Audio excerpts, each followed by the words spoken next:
when your back is against the wall and you need a huge performance, this is the team to do it. Game 6, down 3-2 to the St. Louis Blues, Stanley Cup Finals, elimination game, and they come through clutch in the Game 6. And it was the score doesn't show how close this game really was. At the end of the day, one team put the puck in the net and the other couldn't do it as much. And that's sometimes what it comes down to in this sport. It's weird to think that way. And by the way, still have the beard because we won 5-1. And we have a Game 7 on Wednesday night at the Garden. And by the way, this has felt like the longest stretch of like playoff hockey. Yeah, it just feels so long. It feels like just 4 months ago we beat Toronto in round 1. Then we beat the Blue Jackets in round 2. Then we swept the Canes in the conference finals. Now we're here, 3-3, tight series. Either team could win this one. But, I really am confident going into this Game 7 that my boys can pull it off. So let's talk about the first period. Start off the game, 2:42 in. You have Sean Corrali throwing the puck over the boards, and this had me very worried because quick power play goal can really turn momentum and really set you down the wrong path for an L in the postseason. Luckily, however, the Bruins were able to kill it off. And the first 10 minutes on the road in the playoffs, I think, is the toughest stretch of a game because you really have to weather the storm. Usually they have some pregame festivities, ceremonies, loud noises, you know what I mean, to get the players going. And usually the home team comes out in blazing hot, and usually they have more of the puck in the first 10 minutes. Luckily, the Bruins were able to weather the storm and wait until Braden Shen boarded Joakim Nordstrom from behind, clear boarding call all day, every day. And then right on that 5-on-4, because we didn't get the 5-on-3 yet, Ryan O'Reilly, who is an animal for the St. Louis Blues, takes it up the ice and gets a breakaway. Luckily, however, he fans on it, or he gets his stick taken back by a defender. Couldn't really see well in the replay, but all I know is he doesn't get a good shot off, loses possession. Bruins go up the ice, they turn it over in their own zone. O'Reilly gets in his own zone and throws it over the boards, and we have a 5-on-3 for well over a minute. And right on this power play, you could tell the Bruins were collapsing in towards the net. You can see the formation there in the top right of what they were going for. But what happened was Torrey Krug takes a shot at the net. Mad scramble in front of that. Puck pops back out to Torrey Krug. He passes it over to the other point man, who's David Pastrnak on this power play. David Pastrnak hasn't had the best series, but on the power play, these guys have been getting it going a little here and there. The last game, not so much. This game, they get a key first goal here with a beautiful pass from Pastrnak to Marchand. Marchand, look at that angle. You can see the bottom two pictures here. Filthy one-time shot. You can't do it any better than that. Unsavable for Binnington. And one thing, you might have saw Binnington's save percentage. I'll go back to the last screen. It's 844. It's not his fault. It really isn't. Most of these goals, I believe all of them, are really tough saves that you wouldn't expect anyone to make in this league. And the Bruins would take that 1-0 lead, and it would be a 1-0 game for a while. When they scored this goal, they still had 1:40 left on the power play. However, they would not get another goal on this power play. One thing that I thought was very interesting in this game is how the game felt. You could tell watching this game that it was going to be a low-scoring one just by the way both goalies were playing through most of the stretches of this game, minus until the third for Binnington. The second period is a key example. Just decent chances, but really just not a lot that you felt was going to go in. You really felt like this one was going to be a 2-1, 3-2 type of game. Very low scoring. You were going to have to fight for your goals, and that's really what it was for the most part. In the second period, there would be no scoring, but there would be two pretty bad penalties by the Bruins, both of them pretty avoidable in my opinion. You had the Brad Marchand trip against Alex Pietrangelo. Dirty play by Brad Marchand. I'm wearing his jersey, so take it from me. That's a dirty play, and you don't like to see it. Stupid. Didn't need to happen. Put the team at risk for a 2-minute power play for the Blues. Luckily, however, the kill was there, and the Bruins killed it off. You then have Charlie McAvoy. This one I think is less intentional. Still a trip with the leg. Trips Tarasenko in the middle of the ice. Didn't mean to do it, but he did it. So you go to the penalty kill for 2 more minutes, and the kill was good. The kill for the Bruins tonight did fantastic. They were 4 for 4 on the kill, which means the Blues were 0 for 4 on the power play.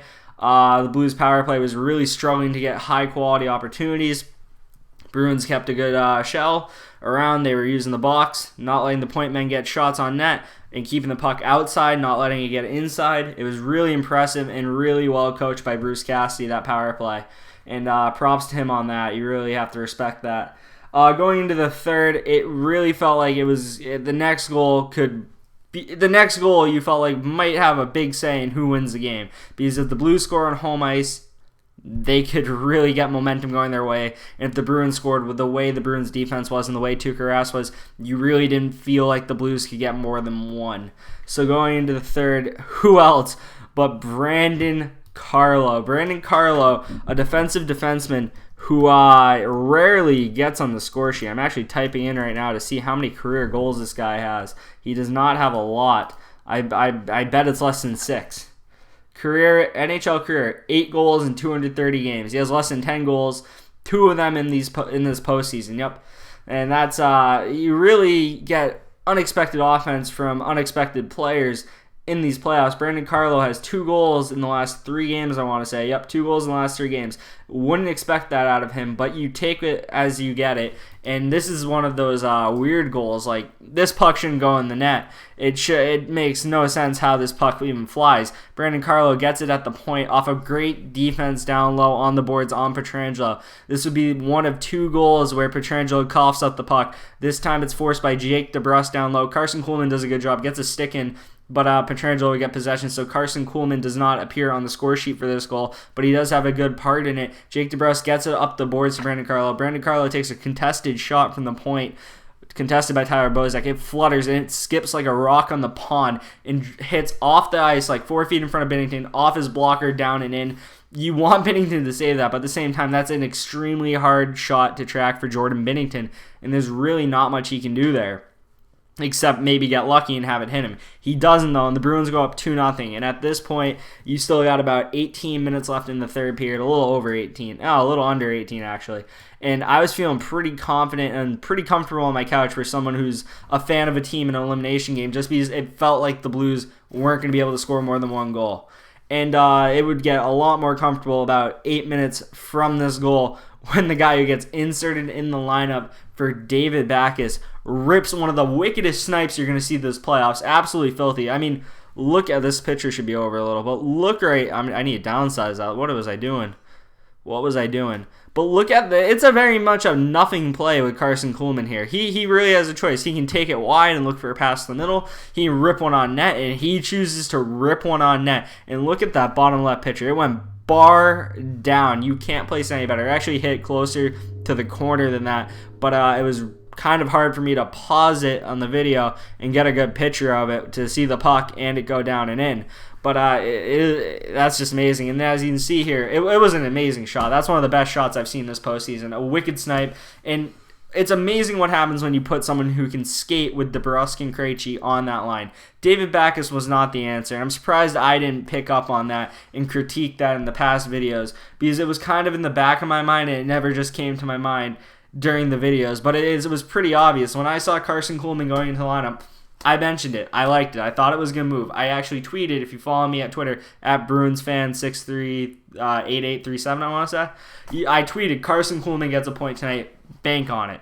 Because he just is a good skater, brings speed, and he has more offensive ability than David Backes. And that's not anything to take down David Backes. David Backes could play a 4th-line role on this team. Sadly, however, the Bruins have a lot of guys who play the 4th-line role very well, and you can't justify taking any of them out and putting David Backes down there, because David Backes just hasn't been that good this series. He's had some good moments this playoffs. This series, not so much. It's a shame, because for the story of him going and beating his former club in the Stanley Cup final, he's not even on the ice for it, which kind of sucks, but at the same time, he hasn't earned that spot, in my opinion.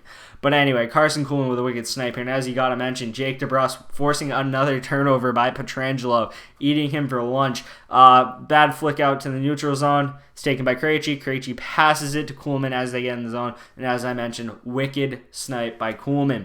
3-0. I knew the game was over at this point, not to sound confident or cocky. 10 minutes left. The Blues haven't had much going for them offensively. Felt like there wasn't going to be much going for them, but then the Blues' best player, in my opinion, and I think a lot of people's opinions, if they've been watching the series, Ryan O'Reilly strikes, and it was, this is how you're going to have to beat Tuukka Rask. You were going to have to barely beat him, and as you can see in the top right, That's where the shot's from. It's really doesn't look like it's a goal. Play goes on after because no one knows it crosses the line because Tuukka makes a save, but he saves it, which I guess technically he doesn't save. He blocks it with his leg after it crosses the goal line.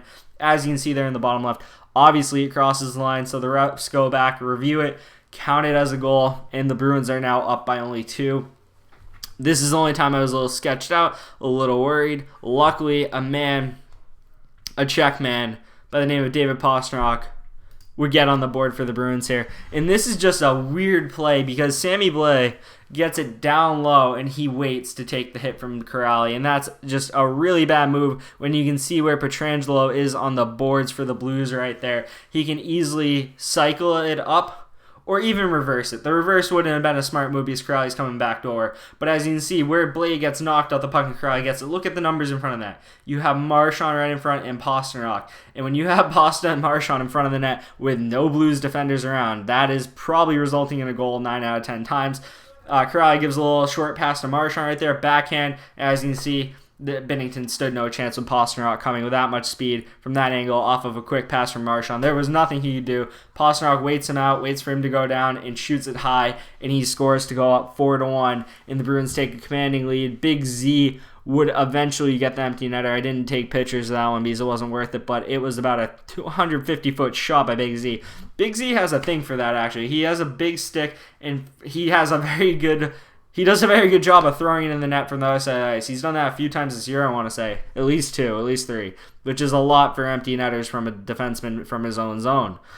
The Bruins would hold on for the victory here. Tuukka Rask looking fantastic, putting himself right back into the Conn Smythe conversation, as does Marchand with his 2-point game here. And you really got to wonder who's going to be a Conn Smythe favorite for either team right now. I was thinking Binnington, but after this game, that drops his stats a little. I feel like obviously Game 7s can have a huge impact on that. But if I had to say right now you're looking at Tuukka Rask for the Bruins and Ryan O'Reilly for the St. Louis Blues. Those are the favorites if either team wins. I'm obviously hoping Tuukka Rask gets that and becomes the second goalie in the last 8 years to win it for the Bruins.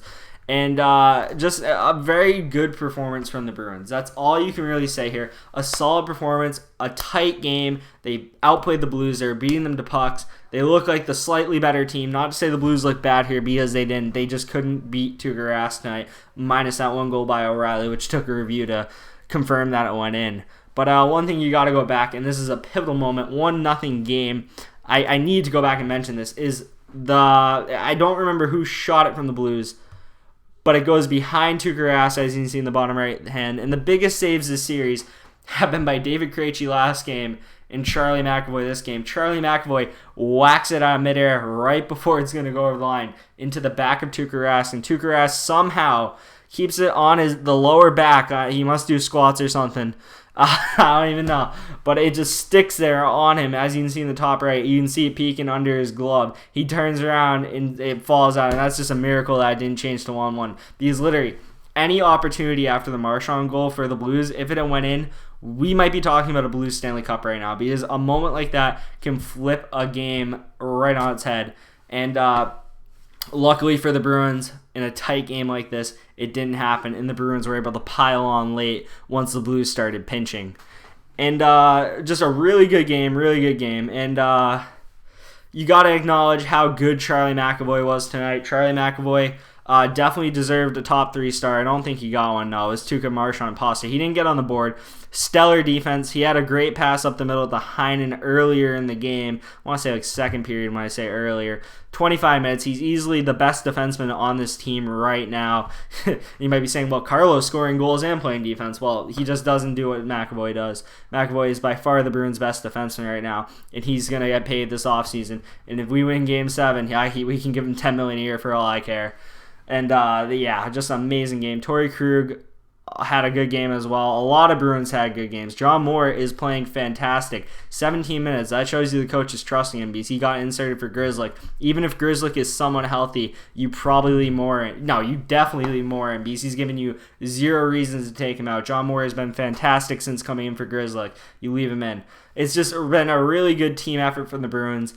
No matter what happens in Game 7, this team is a champion in my heart, but obviously the trophy would make it a lot more sweeter to acknowledge. Tuukka Rask, fantastic.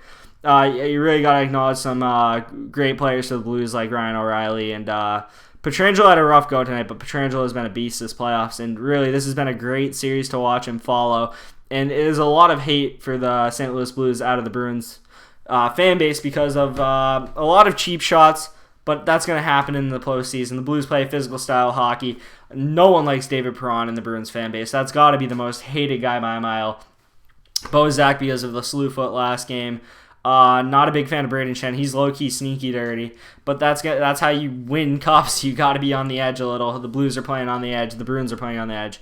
And one thing that's interesting to look at is the power plays in this game. 4 for 4. Some people were thinking maybe the Bruins would get a lot more power plays than the Blues because of how last game ended, and that didn't happen. And that's a good thing to see. Obviously, as a Bruins fan, you'd want to have more power plays, but to see that the league's not going to be like a rigged league like some leagues have been in the past, like the NBA in the early 2000s with their scandals, that's the last thing you want in sports. You want fair play, and obviously you can't make up for last game, but the refs were good this game. I have to acknowledge that because of how bad they've been in some games. The refs were good this game, and they had nothing to do with the outcome. They only called the obvious calls. They didn't call anything that should have been called that was clear and obvious. They called it, and that's good to see. It's good to see the Bruins won a game clean and fair. And looking forward to Game 7 on Wednesday. Obviously, I'm super excited, super nervous, and everything else. It's really like every emotion's going to hit me. Probably end up crying at the end of the game no matter what the result is. But that's how sports works sometimes. I'd like to thank you for watching if you're watching this point. Also, if you want me to do a deeper preview into Game 7 and my thoughts, leave a comment down below. Hit the like button. I have some free time over the next 2 days before Wednesday's game. So, leave a comment down below. Hit that like button, as I said. If you like my Bruins coverage, hit the subscribe button. Let's go, Bruins. Let's win it on home ice for the first time. It's got to be since the 70s, I think. Let's go, Bruins. I'll see you in the next one. Peace.